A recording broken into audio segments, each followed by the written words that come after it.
Most of the time it's 6. Next, pursue deep relaxation. What do we mean by deep relaxation? What I mean by deep relaxation is meditation. I'm a Christian, so I practice Christian meditation. I try to fill my mind with scenes from the Scripture, the Old and the New Testament. I try to imagine a peaceful, quiet, safe place. I then combine my deep breathing with my meditation. I try to picture the invitation of Jesus to come aside to a quiet place, a place where you can contemplate peaceful things, a place where you can contemplate safe things, a place where you can contemplate quiet things. This is what we mean by deep relaxation. Now, some of you in watching me are thinking of some other ways.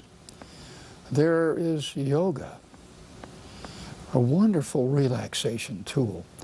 Some feel it's exercise. Well, it's both. It's exercise, and it also can be relaxation, deep relaxation. Simply taking a deep breath, as we have earlier in this program, can be very relaxing.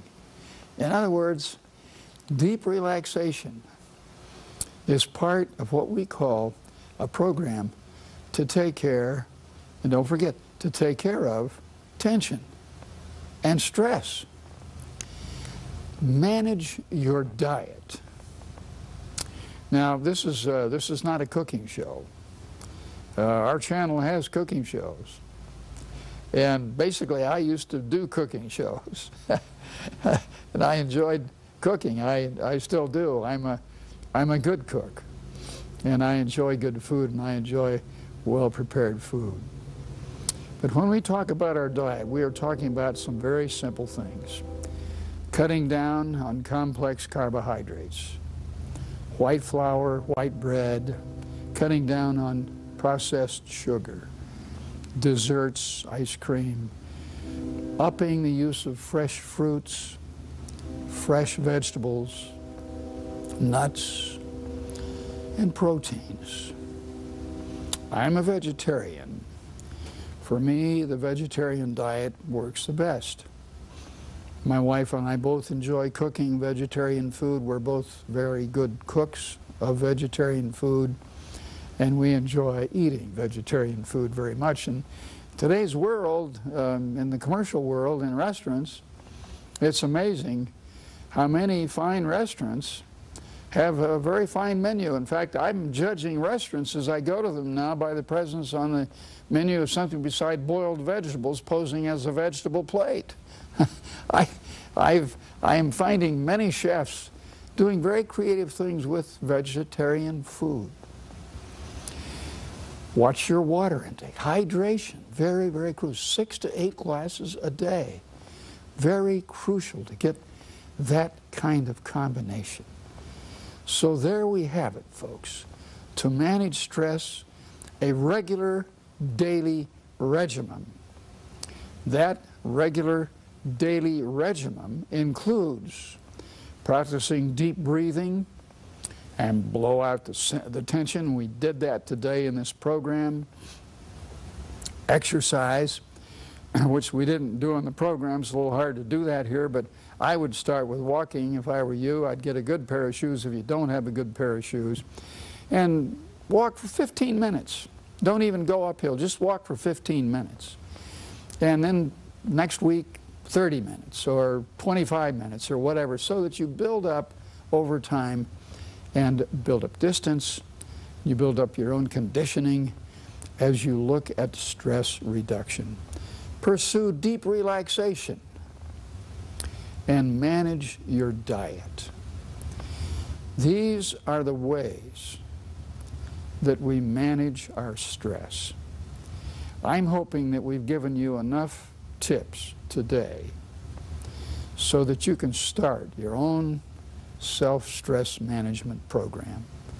These are the keys. They're simple keys. They're something that everybody that's watching me, all of you can do. You know that, and I know that. It's a matter of getting up and doing it and following these very simple 5 steps. I hope you and your family will take these steps. And remember, it's very important, as we remind you here on Concept all of the time, don't try to be perfect, because you can't be anyway. But what we do counsel all of our Concept viewers to do try to do better. That's all we can ask from you, and I ask that today.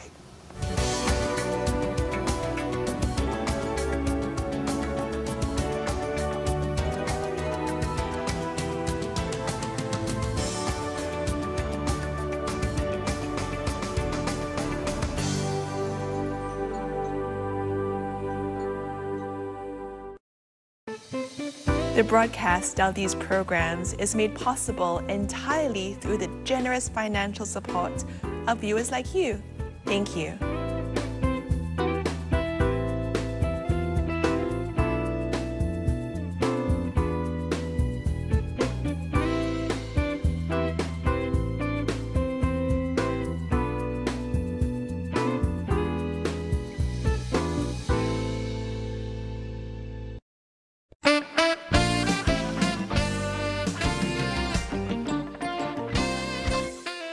Hi, my name is Cleo Allington, student dietitian. There are 4 major fats in the foods that we consume. These fats are called monounsaturated, polyunsaturated, saturated, and trans. The bad fats, saturated and trans, tend to be more solid at room temperature, like butter. They can raise bad LDL cholesterol levels in the blood.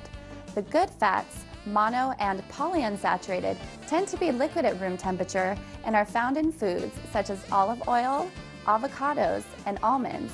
Mono and polyunsaturated fats can help lower bad cholesterol levels in the blood when consumed in moderation. This nutrition bit has been brought to you by SmartLifeStyleTV and Loma Linda University.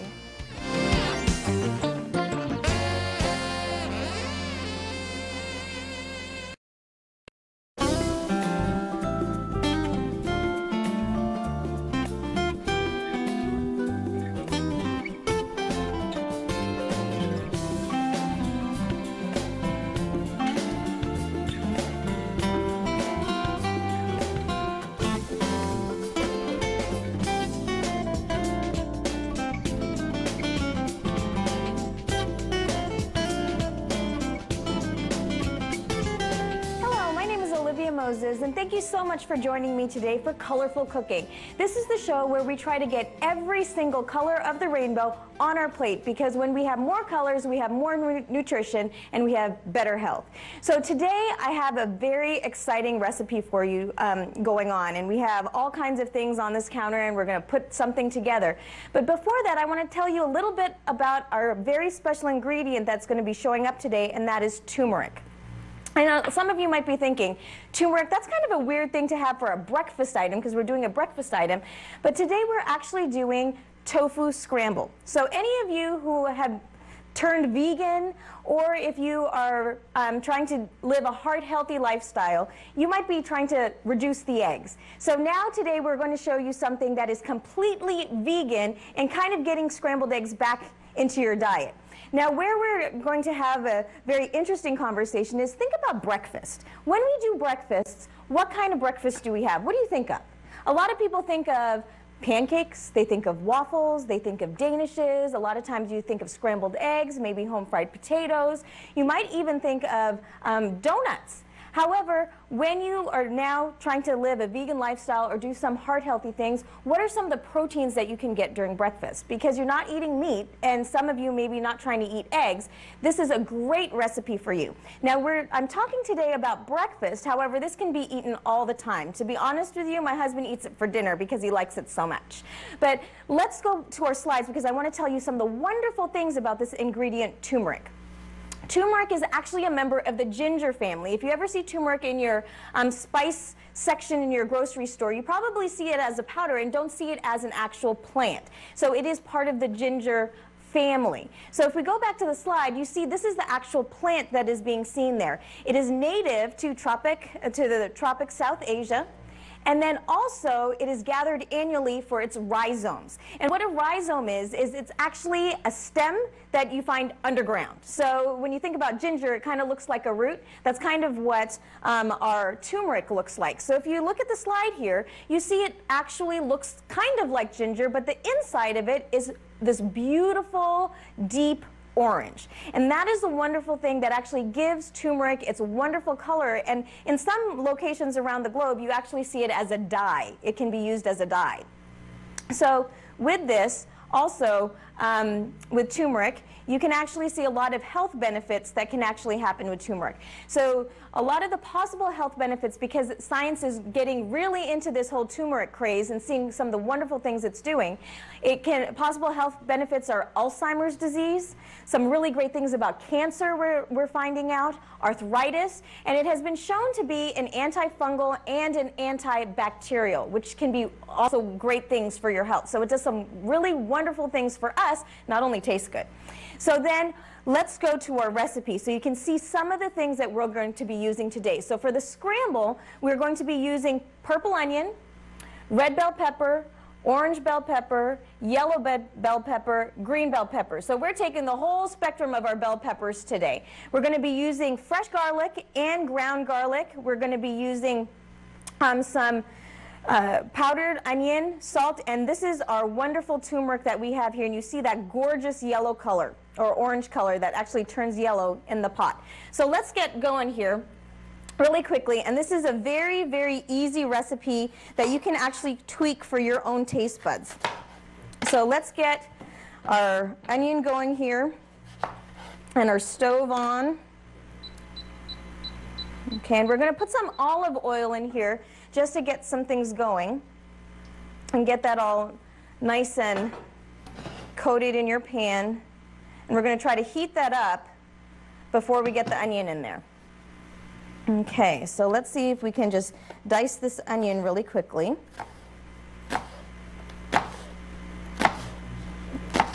Okay, and we're using purple onion because it has more color, has a little bit more nutrients than one of the lighter colored onions, but just as good.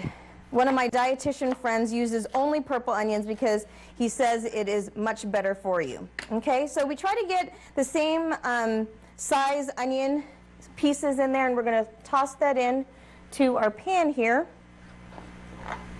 and we're going to let that warm up.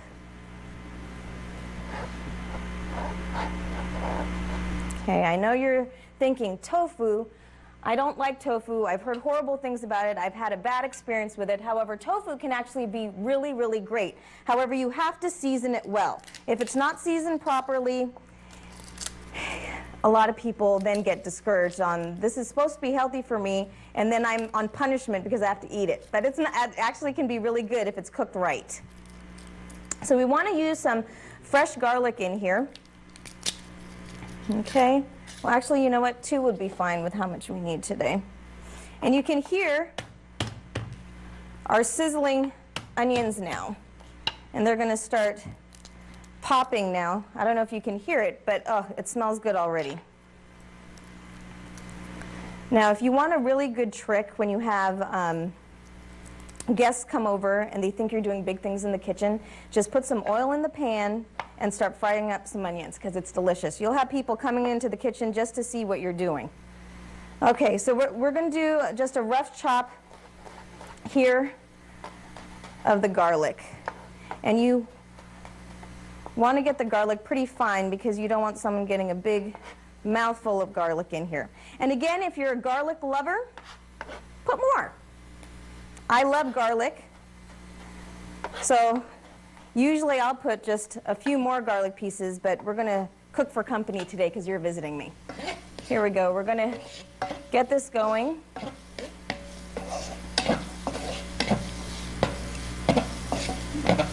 And that's still sauteing. While that's sauteing, we're going to throw some garlic in here now too.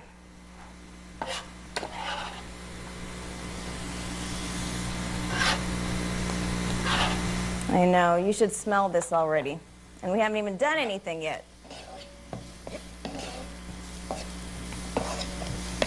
Here we go. Okay, so that's all incorporated now, and we're going to let that sit there for a little while, and we're going to get to our peppers now.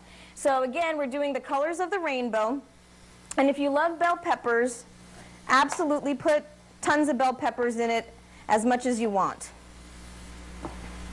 Okay, so we're going to take these kind of veins out of the pepper. We don't want that in there. And we don't want any of the seeds either.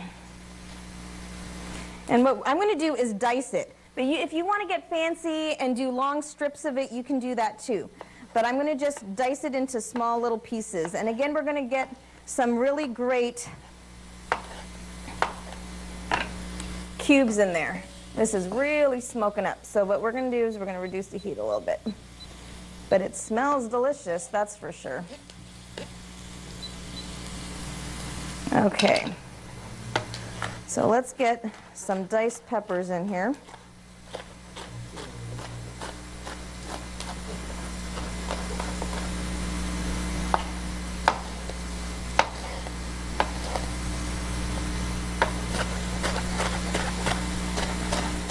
Okay, so that's our red. We're starting the rainbow here. That's our red. Let's get to our orange now.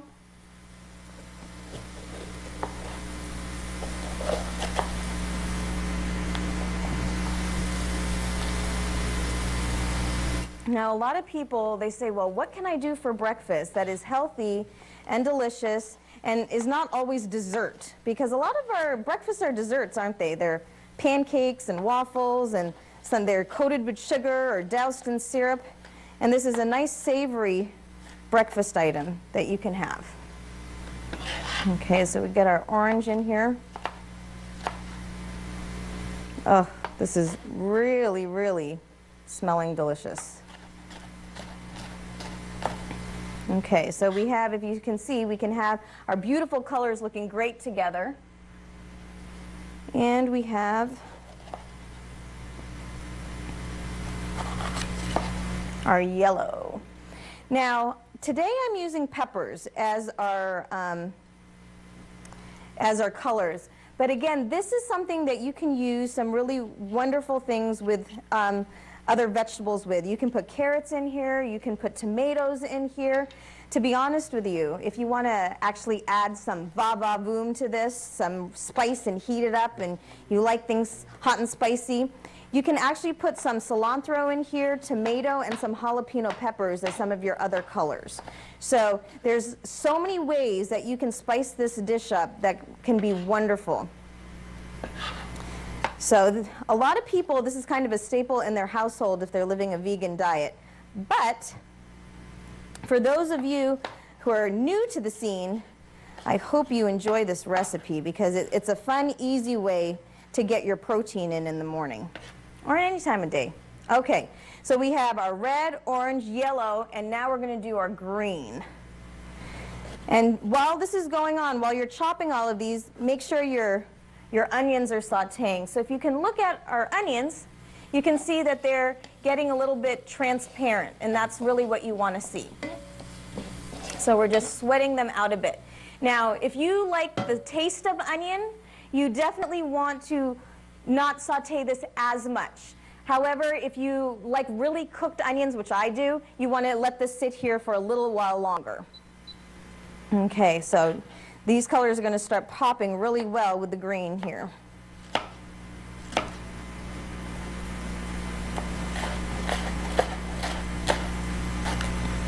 There is one thing about breakfast. I do love breakfast. I can eat breakfast foods at nighttime. be very, very happy. Okay, and so we get the veins out.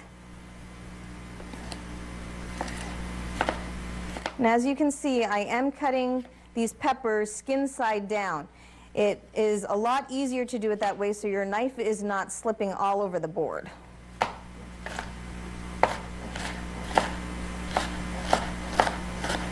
Okay.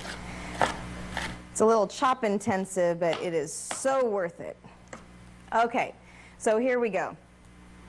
We have red, orange, yellow, green, and in the pan we have our blue and purple. Okay, so now all of this is going to go in the pot. Look how beautiful this is. Okay, get the heat up. We're going to mix that all around. That's a rainbow in our pot here. It looks gorgeous and it smells delicious. Okay, so right now, because we put a whole bunch of cool vegetables in there, you want to turn the heat up and to hear the sizzle back up again.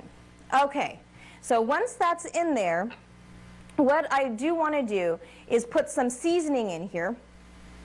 But before that, let's talk about tofu actually. Let's do that first. So these are our tofu blocks. All I did was I drained them. I didn't let them sit for overnight. It was just a simple drain that I did on these tofu blocks. Now there's different ways that you can do this. And I'm going to show you the really clean method of doing this. It's not my favorite, but I will show you. You can take actually a smasher, like a potato smasher. This is a nice sturdy one, and just smash the tofu up into crumbles. And as you can see, this will crumble it fairly well. Get some arm exercises in there too. Okay, so you have some, you're just going to crumble the tofu up because you want to make it look like scrambled eggs. However, if you don't want to dirty another utensil, all you have to do is take it over your pot and then just squeeze it, and it crumbles up really nice that way too. The best utensils are our hands, aren't they? Okay, and it kind of looks like scrambled eggs already, doesn't it?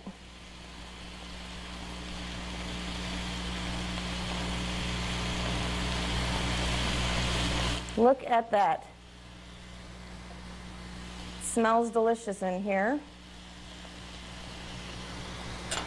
Okay. So what I'm going to do is I'm going to scrape all of this in. Now, tofu you can technically eat raw right out of the little water packed package it comes with. So when people ask, well, how do you know it's cooked? You know it's cooked when it's the way you like it. So if you kind of like this a little bit damp, that's great. If you like your eggs or your fake eggs a little bit dry, then that's great too. So I kind of like mine a little medium. So you let this sit on the flame or on your stove for as long as you want, as long as it doesn't burn. So you got to watch it. Okay?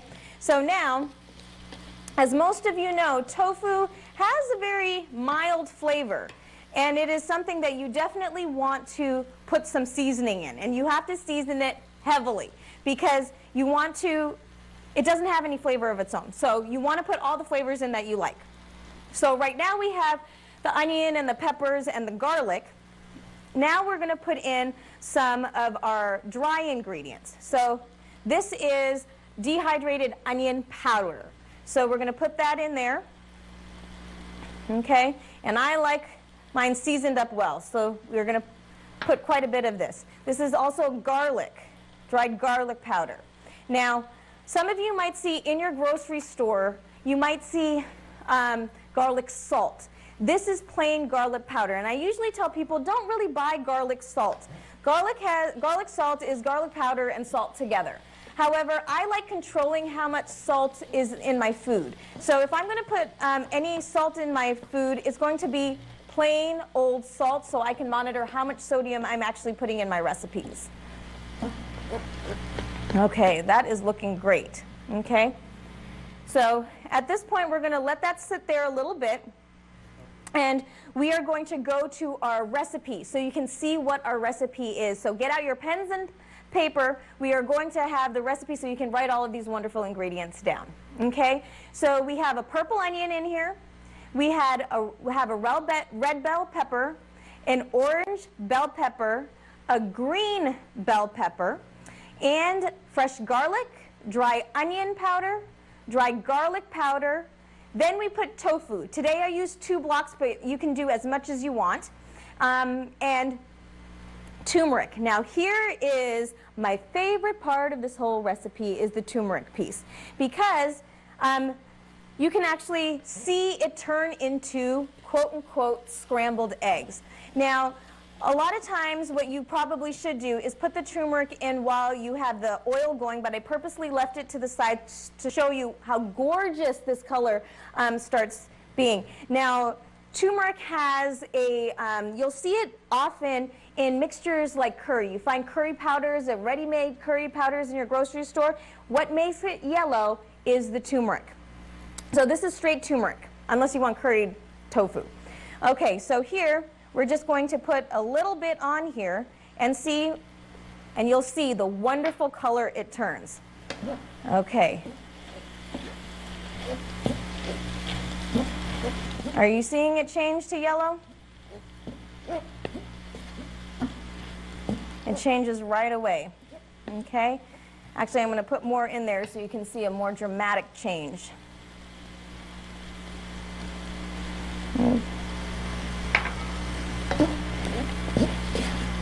Here we go. Look at that. It's turning into eggs right before our eyes.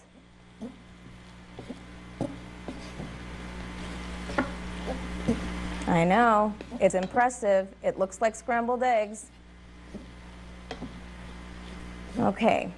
So now at this point, we're going to let it sit for a little while. And we are going to add some salt. Okay? So now we have a whole bunch of vegetables in there, and we have tofu. So we need to definitely season it through. Okay? So if you're not a salt lover, this is all salt to taste, okay? Wonderful. Getting so excited because it's almost the eating time now. Okay, so now that we have the salt incorporated, we have the turmeric nice and incorporated too. You see how wonderful this looks.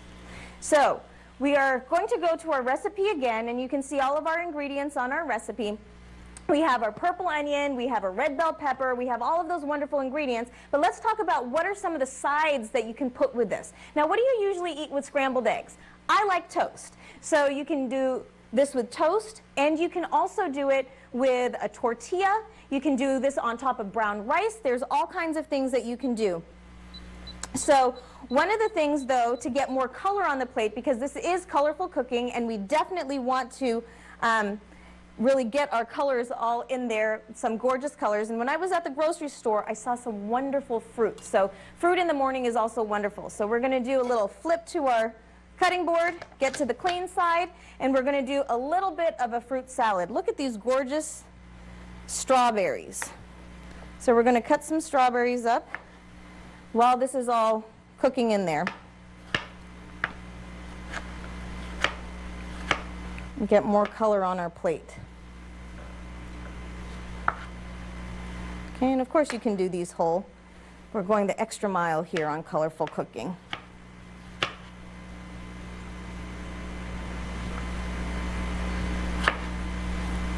There we go.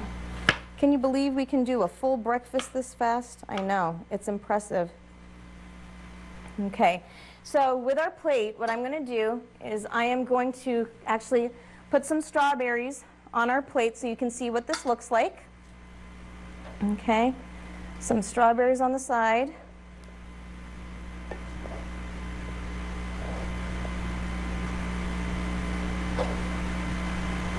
And to even make it prettier, we got some blueberries, and it's not a lot of food is blue, okay? So when we're doing colorful cooking, it's very hard to get our blue-purple group in. So blueberries, wonderful antioxidant and delicious too. Isn't it wonderful when food that's good for you tastes good too? Okay.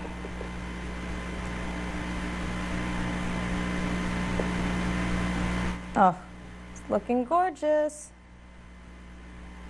Okay, so now let's give our little fake eggs another stir.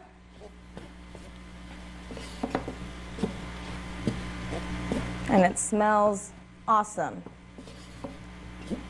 Okay. So again, you can do all kinds of things with this recipe. All of this is just a base for all the flavors that you like. What some people also do is they'll do the same thing, and like I told you, you can do tomato and cilantro and jalapeno. Some people actually just use a picante sauce or a salsa that you get right out of the jar. So again, you don't have to do a lot of chopping if you don't want to. All you have to do is throw the salsa in there, and then all you have to do is crumble the tofu in there, and voila, you have something simple for breakfast. And again, also tofu, it also keeps really well. So you can keep this in your refrigerator for a few days even. Okay, we are getting close. Why don't we start plating some of this stuff? Let's move this over. How quick and fast was that? Okay, so we have our tortilla here, and this is actually, and please read your tortillas because not all tortillas are that great for you. This one is a whole wheat tortilla. Now this one is actually a special one that I just found in the grocery store. It actually uses a blend of amaranth and quinoa and whole wheat, and they're about 100 calories per tortilla. Some of them are made with refined wheat, some of them are very high in salt, so you definitely read your labels. Your labels are your best friend when you're going grocery shopping. Okay, so we're going to put this right here in the middle, and look how gorgeous this is with all the peppers and the yellow and the wonderful fruit right there. Okay, that's kind of how it would look with a tortilla, and you can roll this up. And what's great about using it as a tortilla or a little burrito is that you can actually wrap it all up in foil and give it to your children or your spouse, or take it for you in the car. Okay, wrap it up in foil, and it's wonderful. Now this is bread, so this will be our toast, and these are actual, what they call them is they're like bread rounds, and they're 100 calories per two. So that is also a great, if you're trying to watch your waistline, this is a really great alternative to your bread slices. Okay, I'm going to get a big heapful here.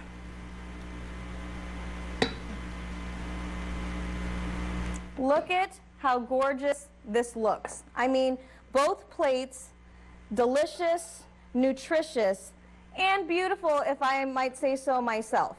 So let us look at the ingredients one more time. So you get your pens and pencils out, and we're going to look at the ingredients. So we have vegan egg scramble. Can you believe it? Vegan eggs. Purple onion, red bell pepper, orange bell pepper, green bell pepper. Today we used yellow as well. You have fresh garlic, because there's nothing that packs a punch like some fresh garlic, dry onion powder, dry garlic powder, and tofu. And tofu today, I actually use the firm kind. You can use very firm. I wouldn't use the silken tofu or soft tofu for this particular recipe because you want it to keep its integrity in the pot and have kind of that crumbly look. So tofu, and that wonderful thing called turmeric. Turmeric, again, wonderful benefits for health we're finding through a lot of research. And then salt to taste. Today our sides were strawberries and blueberries. And again, if you're going through all this trouble to do some healthy, nutritious eggs, quote unquote eggs, it is also good to have a very healthy side dish. Why have a really unhealthy side dish when you are, doing some wonderful things with a main course here? So again, these tofu eggs, wonderful, wonderful, wonderful. So isn't the best part of cooking eating? So let's try our wonderful, delicious vegan eggs or fake eggs. Actually, you might not even want to tell people these are fake. Just see what they think, and they might not even call it tofu for that matter. Okay, here we go. Let's try this.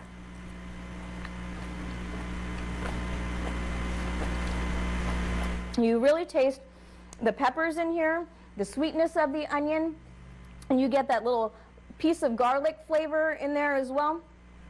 and you get that earthy and kind of bitter taste of the turmeric too. Oh, it's delicious. I am so excited for you to try this at home. You're going to love it, especially if you use all the things that you actually enjoy eating.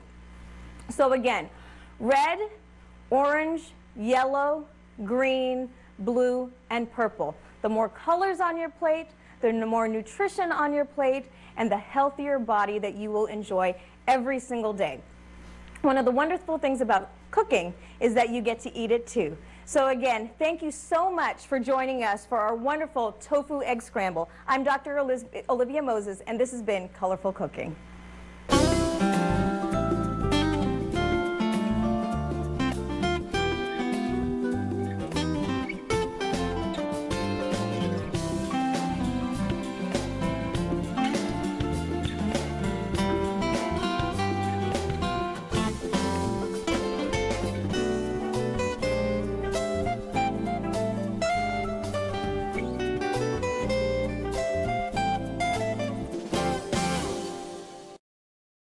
Coming up on Smart Lifestyle Television.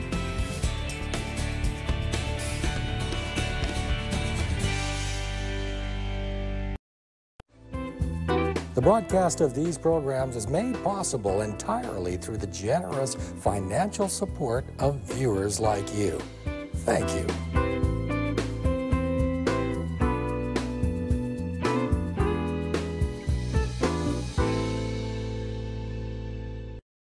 It takes less than 1 minute to find out if you may have prediabetes. You can do it here. But you probably won't. You're busy. Kids, work, show coming back in 48 seconds. So let's do this now. Hold up one finger if you're a man, women, 0. 3 more fingers if you're over 60, 2 over 50, 1 over 40.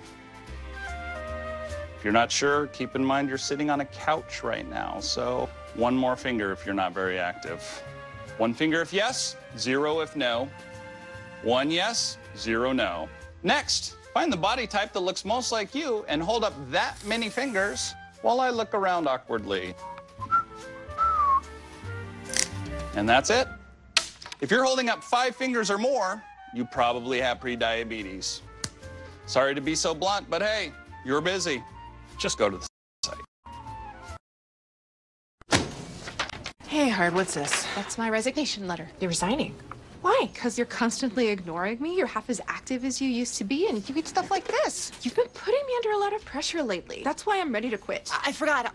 I'll do better. Please, don't quit on me. Okay, but remember, it's not what you say, it's what you do. Listen to your heart. Don't let it quit on you. Let's go for a walk. Uncontrolled high blood pressure could lead to a stroke, heart attack, or death. Get yours.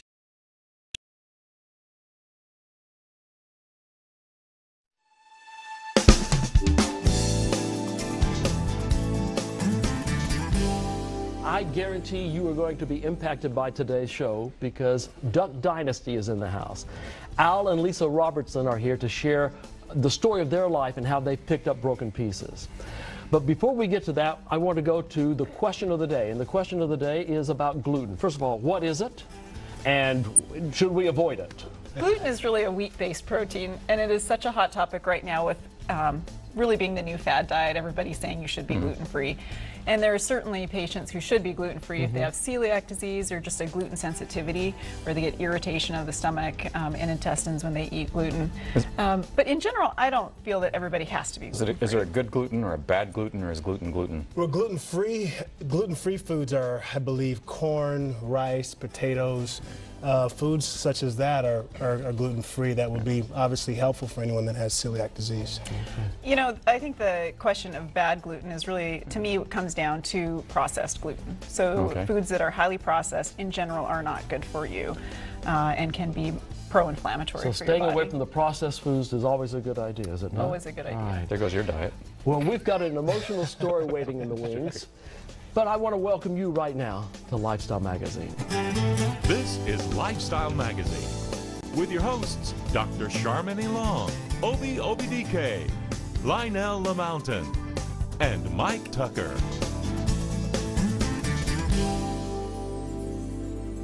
In their book, A New Season, former pastor Al Robertson offers 2 keys to a dynamic marriage: to be lovable and respectable. But sometimes that can be challenging.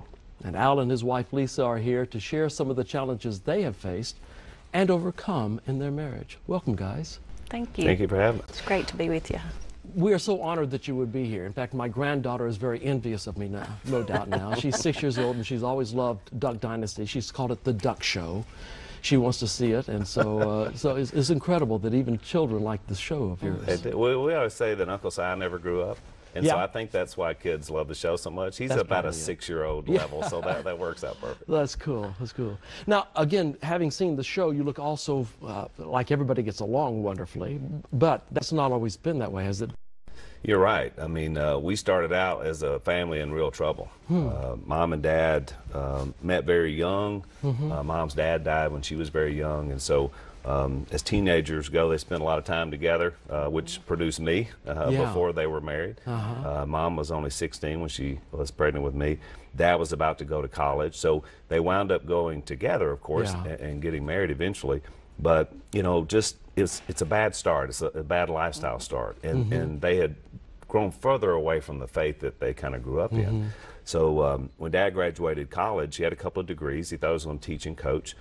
But he really spent more time in the woods, more time with his drinking buddies, less time with us. And so by the time you get to 1972, you got 3 young boys, a dad that's absent, a mom that's crying every night, and we were just in a terrible place. He left his job. He was running a bar, you know, on the Arkansas-Louisiana line. Wow. And so we were just in pretty desperate place. As the oldest, you ended up being, in some respect, man of the house, didn't you? I did. So that produced some real interesting dynamics in your house, and some interesting dynamics for you as well. Right. I felt like, it is when you're growing up, because I tell Mom, don't regret. I mean, I love my childhood. I thought it was my responsibility. I didn't view it at the time as, look at all I'm missing out on. It's what I had. But it was storing something up in me, I think some resentments, and especially toward my dad, that I wouldn't really realize till much later, until I hit my teenage years. Right. So. Lisa, how did you meet this guy? Well, whenever I was in the 6th grade, he came to our school, and I was smitten. As soon as I saw him, I was smitten. And, I thought, this is my knight in shining armor. He's going to come through and on a white horse and carry me away, But I just, he was just so handsome. I was just like, I've never seen anybody this handsome. I've got to have him. So I followed him. Is that right? They call it stalking now, Mike. Okay, that's good. So after you graduated high school, did you get married right away? No. Alan went away for a couple of years, and when he went away, he left me brokenhearted. Is that right? Because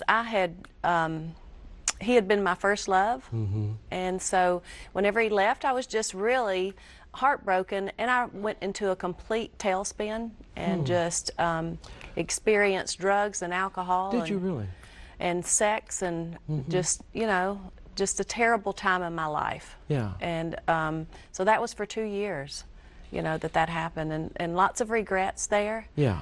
But it's been that's a hard thing to live with, Your daddy, were you close to your daddy? I was my dad's little girl. Is that right? And he always took care of me, and he always took time with me.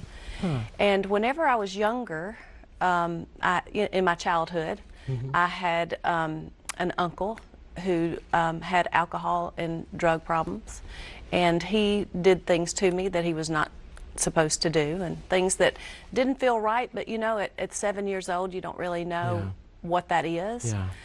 And but it has an impact on you, doesn't it? It does. It really affects you. And he, I think that's whenever I knew that I could never really be who I wanted to be, because I couldn't be honest. I couldn't tell people who I really was. Yeah. The secrets that you end up keeping through an experience like that are devastating. They are. And they affect every aspect of your life. Right. Then. And it's really hard, because my uncle told me that my parents would be mad at me if they found out. It'd be your fault that he was doing what he was doing. That's exactly right. Yeah.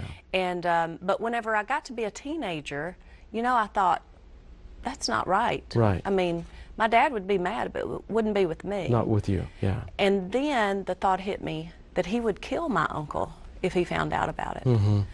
Because I was Daddy's little girl. Yeah. And so then I had to live with, you can't ever tell, because you don't want your dad to go to jail. And that bottles everything up inside for you. It really does. It teaches you to be dishonest with others, perhaps even your husband eventually. Right, exactly. Yeah. Well, you could just never really tell people about your life. It was always a facade. So the two of you, we've got interesting backgrounds here. You're, in effect, the eldest who's running the household, the adult child of an alcoholic, perhaps. Right. All right. Oh, yeah. And you have this background of having been abused, molested as a child, and now the drugs and the sex because of the rebellion and the broken life. So this makes for a perfect prescription for two people to fall in love and get married, doesn't it? Yeah, two prodigals. Yeah. And, you know, my greatest regret, Mike, is that, you know, I rebelled, you know, and when our lives finally got good, I mean, when Dad became a Christian, he was on fire for God. Mom is doing great. Our family's doing wonderfully finally. We have a great church home, one that I would later pastor, as it turns out. And then I had an opportunity to help Lisa to something better, but instead, because I was in my own selfish place, you know, I dragged her into my world. Right. And then we both went down the tubes. And then I left, and because things got so bad in West Monroe, I had to leave. And so I went to New Orleans to find myself, which I found a lot of trouble down there. Yeah. And Lisa, I just left her shattered. So that was the sort of the backdrop of our relationship, which you can see was terrible, until I finally, like the prodigal son in Luke 15, I came to my senses in my own pig pen in New Orleans, Louisiana, and decided I needed to go home, and I did. And so that was a change for me. Well, I want to talk about what that was like when the two of you got back together and what happened next, but we need to take a break right now. Okay. So we'll be right back right after this. There's more to come. Stay with us. And what we really unwittingly had done, because we just didn't know any better, is we had brought not just baggage, but some big trunks with a lot of junk in it into our marriage that we never really opened and let God deal with. So we just stuck them in a front closet, you know, sort of hypothetically, and thought, you know, we're just never going to really have to worry about that, until we did. Duck Dynasty's Al and Lisa Robertson are sharing with us some of the more challenging moments in their relationship. So you guys got married and everything's perfect now, right? It's happily ever after, right? Well, that's what we thought. Yeah. We thought that's what was what. You know, we say that when we got married, we brought all these packed suitcases. You know, with this emotional baggage and stuff we had, and we put it in a closet somewhere, and we thought, you know, we'll never have to worry about that again, because now we're husband and wife and happily ever after. But didn't turn out to be the case. It doesn't work that way. No, it doesn't. So what started happening? Oh, I think little by little, Satan started opening those bags and pulling those out and reminding us of our past, especially me. And, you know, growing up the way I did, I kind of thought that my purpose was to please men. And, you know, even into my marriage, then my purpose was to please my husband only, you know. But it wasn't long before, you know, it was like, no, that's not the only man you need to please. Let's see who else you can please. So it started with, I think it started with dress. It started with how I acted, you know, the way I carried myself. And I had a near miss, is what we call it. A guy we went to church with. And we were working together for a job, and you know, it was just I don't know, it just seemed like the right thing to do, you know? And whenever it seems like it's the right thing to do and you know it's the wrong thing, there's a real conflict there. It is, it is. So it was tough, but nothing sexual happened, and so, you know, for us, we call it a near miss. The only problem was we never did anything with that. You know? So basically this was an emotional affair, and once this was discovered, you never really unpacked why this happened. We didn't. We just continued on. You know, we talked to some people, some of our friends, a counselor, but it was just, we just didn't talk about why. How did you get to this point? And I think that's so important. When something like this happens and it's out of character, you have to figure out why this happened. That's what we talk about with couples now. It's the atmosphere for the affair. There's an atmosphere that gets set, and you got to figure out why that's happening. And it wasn't just Lisa, by the way, and her issues. I mean, I was new to ministry, going wide open. I spent way more time worried about the church and the members than I did my own family. And so there was a lot of neglect there. I was gone a lot. I did mission trips all over the world alone, you know. So a woman who needs to bond with a man, who needs to please a man, and the man's gone. That's right. What do you do? You know, these things explain what happens. It doesn't excuse it. I know you've been very big about this, that this does not excuse what you did, but it does help explain. Right. You are someone who grew up with some abuse in your background, some molestation, some things of this nature going on, this idea of wanting to please men, and now your husband, you can't bond with emotionally because he's gone all the time. Right. Exactly. So it does create a bad situation for you. Now, there's something else that we skipped over in the early part of the story, I know that you were very open about, and that is an unwanted pregnancy as well. Right. The 2 years that he was gone, I dated an older fella, and he could buy alcohol, and he also did drugs. And you know, I thought it was okay because he was somebody that our family knew. Right. But about 9 months into dating, I found out that I was pregnant. And I was 16 at the time. And I just thought, can't do this. I mean, how am I pregnant? I mean, I knew how, but in your mind you're just like, how does this happen? And so I went and talked with my parents, and I really didn't have a church family because the way I was living, you know, it wasn't something that you would go on Sunday morning and then, you know, live this way on Friday and Saturday. So I went and talked with them, and they, you know, together, the mind of a 16-year-old and your parents figured out that abortion was really the only answer that I had. My mother said, I'm not raising your child, you're not quitting school, you know, and so I really didn't feel like I had any other choice. But then also in the back of my mind, I thought, well, you know, if Alan ever comes back, he's not going to want me if I've had a baby by somebody else, you know? So it was just a lot of emotional trash is what I would call it, you know, that was just rattling around through my head. Bless your heart, there's a lot going on with you now. And now you've got this near miss, as you've called it. Some guilt over that as well? Yeah. Al, how did this affect you when you found out about that? Well, I was shocked, devastated, you know, in the moment, and angry. But quickly thought, well, I still love her. Nothing really happened. And then just sort of kept going, and which was the worst thing. It didn't change anything. It didn't change anything. You know, it didn't figure out what do we do. Don't do that again. We'll just keep doing and we what talked we're with doing. some folks at church. I mean, I'm kind of an up and coming, you know, guy in the church, and so, but we never sat down with a counselor. We never tried to figure it out. How did these things that Lisa's been talking about affect her? You know, how did my past affect me? And so we kind of took out one bag, but we left all the rest. And so 10 years later, you know, it now goes into a full-blown affair for Lisa. You know, and she meets a guy that we went to school with, you know, that was just ordering duck calls. She was working for the company, and I was working for the church. And we had gotten back in that full zone of just, I'm doing my thing. She's doing You're her here. thing. She's not really happy about a lot of different things. I'm saying, hey, this is, you know, this is marriage. Get over it. And it was brutal. And so it was a 14-month affair. 14-month affair. And then, you know, he was a minister. And I never in my wildest dreams would have thought that I would be a minister's wife. I mean, my first thought was, doesn't he remember all the things that I've done and all the things I've been through? I mean, this is not something that, you know, a person like me would do. I'm not worthy of this calling. He is, but I mean, I'm not, and I was just really not happy because I just thought, I can't keep up with this. that kind of shame, really what we're talking about is the sense of shame, isn't it? With the near miss, the abortion, the drinking, and everything else, that has a tendency to push you down and make you believe you really are not worth anything. And I couldn't share that with anybody. I couldn't be honest with who I was.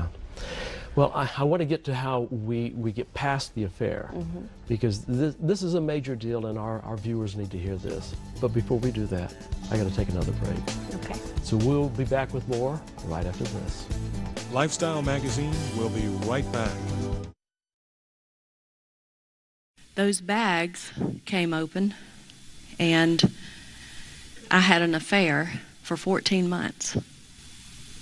And for 14 months, I prayed for a way out. We're back with Al and Lisa Robertson, and your story has just been incredible to me. So you're having this 14-month affair. How do you find out about this? Well, you know, there were times I knew.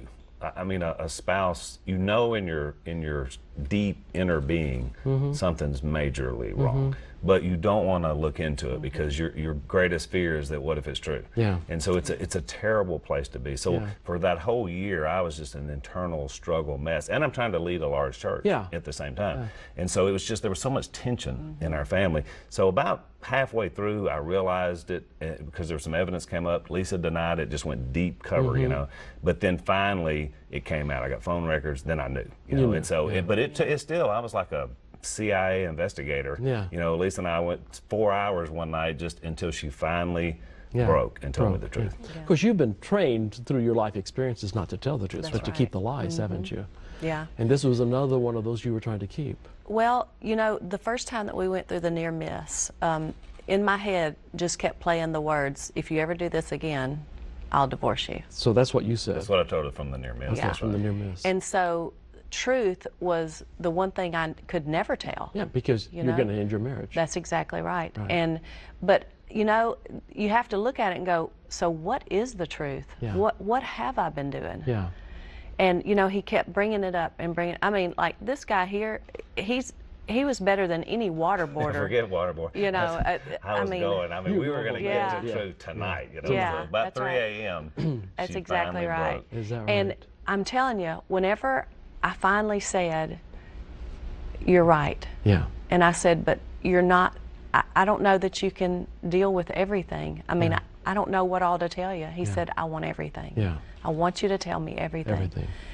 And so it just started spewing out of my mouth. And it was like a great weight had been lifted off my shoulders because somebody knew the real me, you know, the truth, and it was him. And strangely, it was the same for me.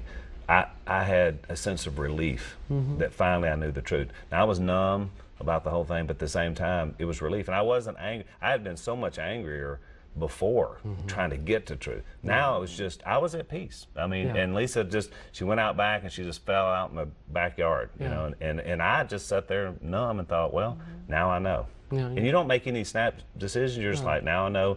I don't want you to be here for a while. You know, I want you to leave. And, you know, that's how it started, you know. But you came to the point where you decided to forgive her. That's right. You know, I figured out, like, because I didn't know. I mean, I had a lot of people trying to help you. You can imagine me being a large church. So I got all sorts of advice. The family really thought Lisa was never going to change, you know, because of, you know, past stuff too. And so I kind of felt like I was on the island, and it was just me and God. And then I thought, well, can I forgive her? I mean, is it even possible to have the capacity to do that? And I did. And I made a vow that if I did forgive her and that we went forward, I would never use her sin or my sin against us. Good for you. And to this day, 18 years later, I've held it, you know. You had to forgive yourself, though. I did, which is one of the hardest things that you really, I mean, people say, how long does it take? Well, it takes a lifetime. Yeah, it does. I mean, because there's still things, you know, every time we go and speak at a pregnancy center or something, there's still that little bit of hurt that comes up, and I say, God forgave you. God forgave you. And if God can forgive me of all the things that I've done, why can I not let it go? It's almost like I'm not believing what God has to say. The King of the universe does not hold this against you. That's exactly right. Why should you? Right. We're going to take a break. We'll be back with a final word right after this. I cannot thank Al and Lisa Robertson enough for being here with us, and your story has just been incredible. But again, we've got all these viewers who have been listening to this story, and so many people can identify with what you've been through. So Lisa, what would you like to say to our viewers? Well, I think the one thing that I would say is that we've all made mistakes. We all have regrets, but the cross is big enough. It can handle anything, you know, that we're holding on to that keeps us from being the best that we can be. And so with that, I would say, own it, you know, and allow God to heal you from it. Good for you. Al? You know, I would say hold on. People get into situations where they think, I can't do this another day. You can do it one more day. There may be the greatest blessing you could ever imagine right around the corner. Just around the corner. Just around the corner. Yeah, that's right. That's right. So hang on. I think that's an important word for anyone struggling right now with a marriage, with a life, with guilt, with shame, with anything else that's going on. Right. Hold on. The cross is big enough. Hold on. Don't give That's up. right. Help is around the corner. That's right. Again, thank you so much for being here. And I'm going to continue to watch Duck Dynasty. You guys are great. You're awesome. And I want to thank you for being a part of this one as well. We look forward to seeing you again next time. But until then, you take care of yourself. Bye-bye. To get a copy of today's offer, please call 888-940-0062 and be sure to visit our website at lifestyle.org. The broadcast of these programs is made possible entirely through the generous financial support of viewers like you. Thank you.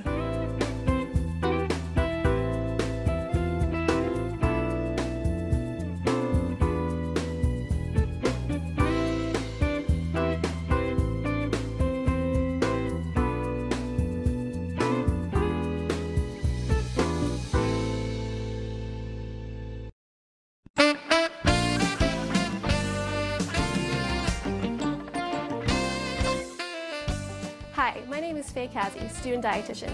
Flaxseed is a perfect example of a superfood. If you're a vegetarian, you might not be getting enough vitamin B from your diet. Flaxseed is loaded with vitamin B. It's also high in vitamin E and omega-3s, which can help reduce the risk of heart disease. And it's also a good source of iron and calcium. When it comes to fiber, flaxseed acts like a natural laxative. Now get this, flaxseed can actually help you lose weight. When exposed to moisture, it expands, tricking your stomach into thinking you're already full. Your body is the most complex mechanism on the planet, yet amazingly runs best on the simplest of ingredients. This nutrition bit was brought to you by SmartLifeStyleTV with Loma Linda University.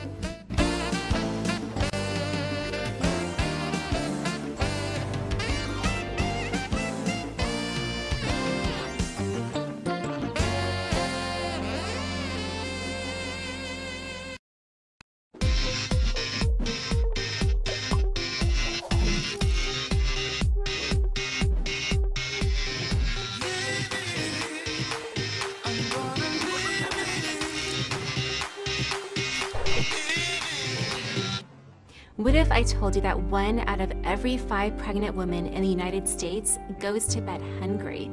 Now, what if I told you that because they went to bed hungry, their babies are now prone to have a chronic disease as an adult? And not only that, but their grandchildren as well. This unfortunate fact is a huge problem. On the other side of the spectrum, 1 out of every 3 pregnant women is overweight. This again has the same negative effect. Their children and their grandchildren will most likely have a chronic disease. Oh no! Dr. Lawrence D. Longo of Loma Linda University Health is one of the world's most respected specialists in developmental physiology. His research on maternal health has been funded by the National Institutes of Health for the last 50 years. Today, we all know that smoking while pregnant has a negative effect on the child. Well, we can thank Dr. Longo for that. His most recent research has been focused on nutrition in pregnant women. It's a very sobering reality to think in terms of how something that happened during one pregnancy can have effects throughout several generations. One finds a host of diseases related to the cardiovascular system, hypertension, heart attacks, strokes, to aspects of metabolism, type 2 diabetes, and now the whole panoply of neuropsychiatric disorders which are showing up. Dr. Longo and his team of researchers have studied how protein deprivation during the course of gestation will have these effects on one's health. I think that as a society, we should give more attention to pregnancy and early life and development. Now that we know what the consequences can be as our children become adults, we can't stress the health advice enough. Eat a balanced diet with enough protein and nutrients. Take a prenatal vitamin every day with folic acid and DHA. And if you're overweight, try as hard as you can to get a healthy weight by the time you conceive. To quote one of my friends at the National Institutes of Health, every pregnant uterus is a center for excellence. There's your tip for the day on how you can live healthier longer.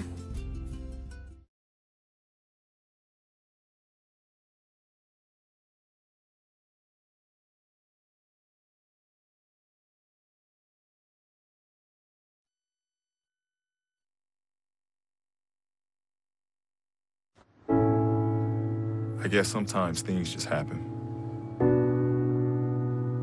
Devastating things. It's got nothing to do with fairness. Bam. Your whole world changes in an instant. And you never see it coming. That's what happened to me the day my mother had a stroke. I'm Paul George, and I want you to learn the signs of a stroke fast. F-A-S-T. F, face drooping. A, arm weakness. S, speech difficulty. T, time to call 911. Because the sooner they get to the hospital, the sooner they'll get treatment. And that can make a remarkable difference in their recovery. Protect the ones you love. Spot a stroke. F-A-S-T. Fast.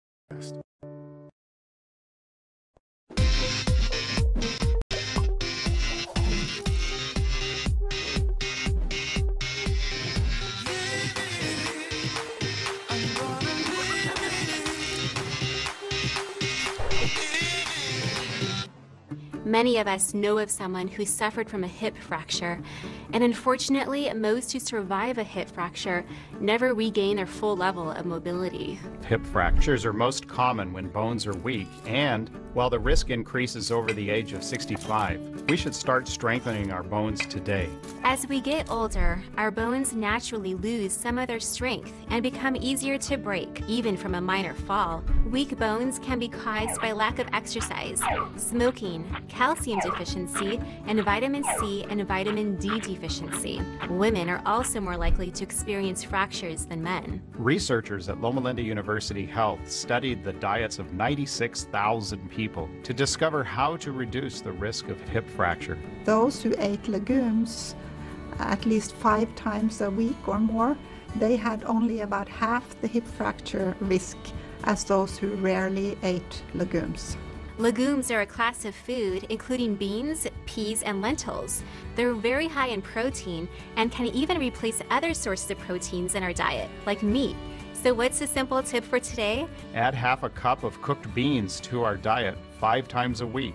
You can add legumes by eating either lentil soups, adding beans to your salad, or, for an even higher benefit, substituting beans for cheese or meat. Adding legumes is a cost-effective and simple way we can lower our risk of hip fractures now and in the future. There's your tip for the day on how you can live healthier longer.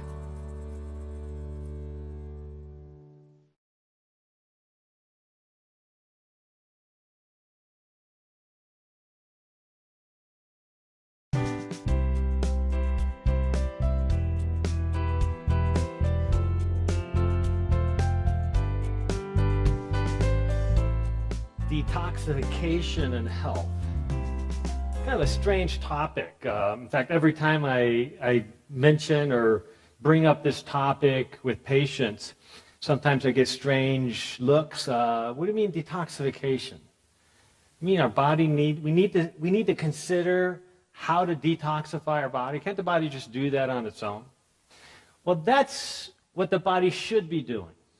The problem is that since 1945, after World War II, over 100,000 toxins have been developed and released into our environment. Toxins that weren't on this earth prior to World War II.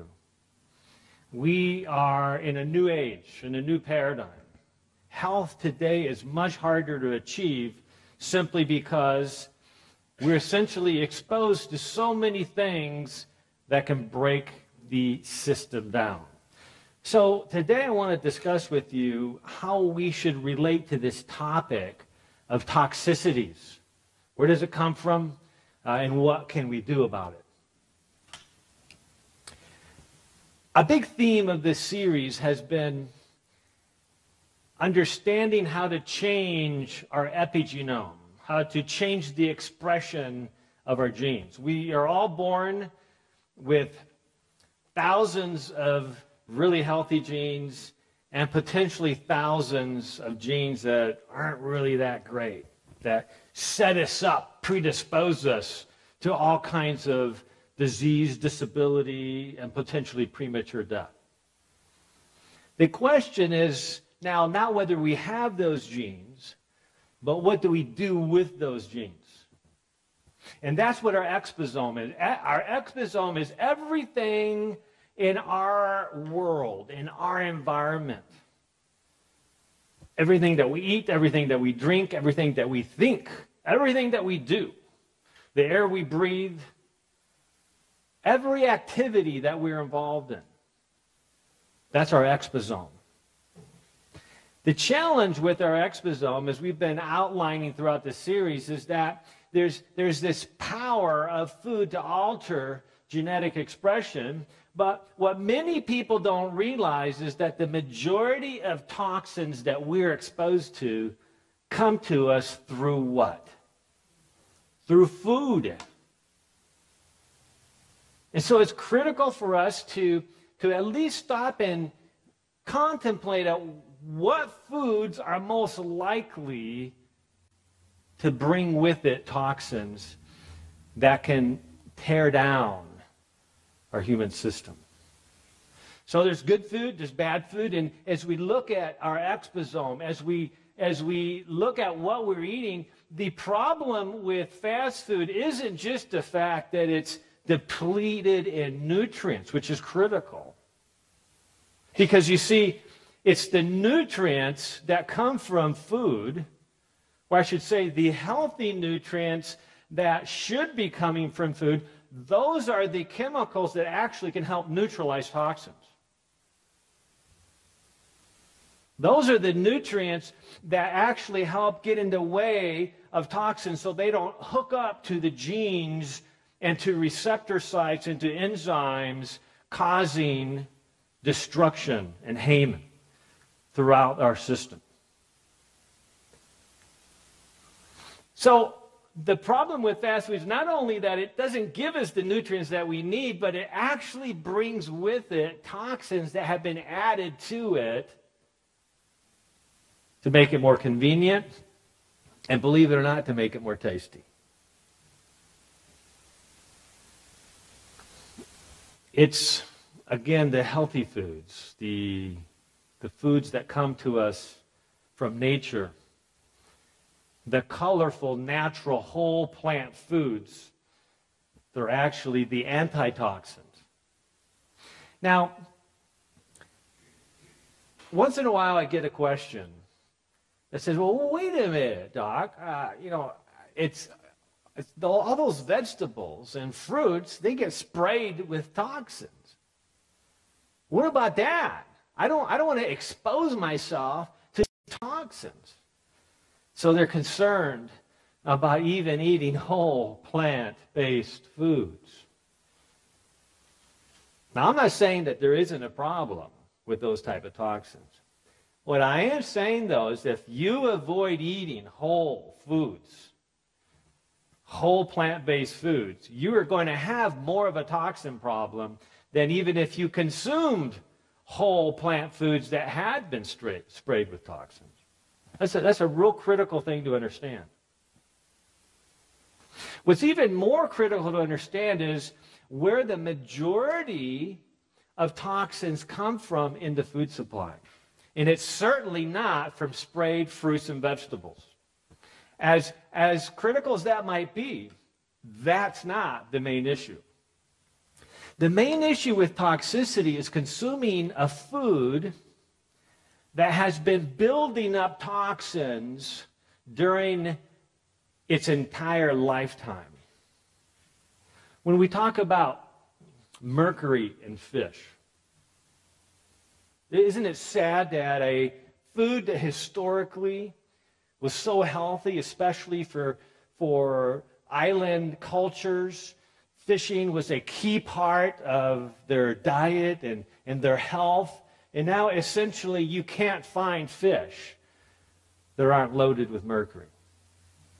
They don't have a significant enough level of mercury that they could impact your health in a negative way. That's why even the U.S. government is saying to women who are pregnant or breastfeeding or for small children, make sure you don't eat too much fish. You know, the government frequently is the last organization that's going to tell you not to eat something. Why would that be? Because there's too much vested interest. There's too many lobbyists out there saying, don't do that. And so any good politician will tell you, don't talk about the things you shouldn't do. Don't talk about things in the negative. Focus on the positive. That's why, by the way, the war on obesity has shifted almost entirely from food to exercise. Now, don't misunderstand me.